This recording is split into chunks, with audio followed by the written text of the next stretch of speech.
The LAPD has been slapped with another seven-figure judgment for excessive force.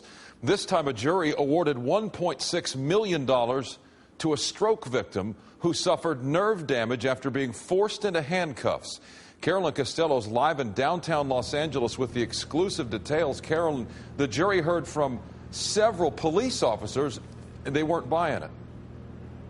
They were not buying it. Sounds like they really believed the victim in this case, who we did speak with tonight. He was disabled by a stroke he suffered just before his encounter with the LAPD. He says officers ignored his injuries and his pleas for mercy when they handcuffed him inside his home.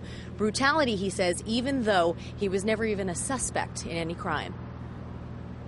Alan Ray Harris walks with a limp and has limited movement in his arm, the left side of his body paralyzed. So when LAPD officers confronted him in his home, he says he was unable to follow their orders. They asked me to put my hands up, walk backwards to their voice, and I told them I had a stroke. I can't do that. It was 3 years ago, just after Alan had suffered a stroke. He says 10 LAPD officers raided his Inglewood apartment, looking for evidence in a robbery they believed Alan's son was connected to. One guy had a gun on me, so they put handcuffs on me, shoved me up against the wall, pulled me outside, and slammed me up against the wall.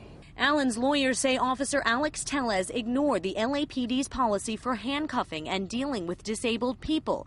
They say Tellez re-broke Alan's newly healed collarbone and caused permanent nerve damage to his left wrist when he forced the crippled man's hands behind his back. The handcuffing policy with respect to the LAPD is discretionary. They even have the discretion as to whether or not to handcuff arrestees that are related to felonies. This was an innocent man in his own home in his boxer shorts. During the trial, this videotape was introduced as evidence by the LAPD. Proof, they argued, Mr. Allen is able to walk and use his left hand.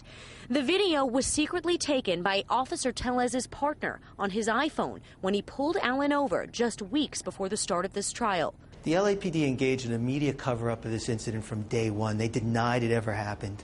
When Mr. Harris gave them the opportunity to do something by making a complaint, they ignored the complaint. And it wasn't until we were able to go into the court of law and shed the light of truth in that courtroom that we were able to obtain justice for Mr. Harris. Allen's lawyers believe the video worked in their favor. In the end, a jury sided with Allen, awarding him more than $1.6 million in damages. But we are told the officer found guilty in this civil case has been promoted and put in charge of training other officers. LAPD's Chief Charlie Beck put out a statement tonight responding to this verdict. He said that the city attorney does plan on appealing this case. He also wanted to point out what he called facts in this case. He says Alan Harris never told officers he was upset or injured after this incident. He denied medical treatment. Chief Beck also said that an iPhone, 2 handguns, and a ski mask were confiscated and 2 people were arrested. We are told by Alan Harris's attorney that those 2 young men arrested, Alan's sons, were never charged, and that the items that were confiscated were ultimately returned. Reporting live tonight from downtown Los Angeles, Carolyn Costello, KTLA 5 News.